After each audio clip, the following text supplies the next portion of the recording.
अमोल कोल्हेंनी केलेली डायलॉग बाजी सध्या चर्चेचा विषय ठरलाय। शिरूरचे महाविकास आघाडीचे उमेदवार अमोल कोल्हेंनी एका सभेदरम्यान तुफान फटकेबाजी केली आहे। यावेळी त्यांचा दीवार चित्रपटातील डायलॉग मारत त्यांनी विरोधकांवर निशाणा साधला। त्यावर आता राधाकृष्ण विखेंनी काय उत्तर दिलंय पाहूयात।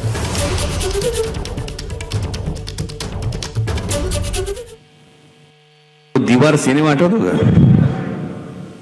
मेरे पास गाड़ी है, बंगला है, तुम्हारे पास क्या है?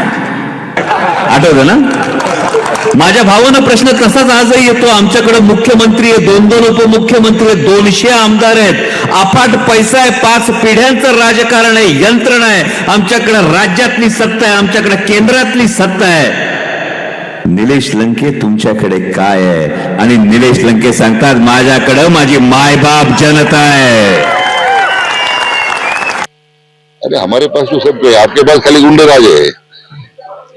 लोक गुंडाराजच्या विरोधात लोक मतदान करणार आता। तुम्ही जी दहशत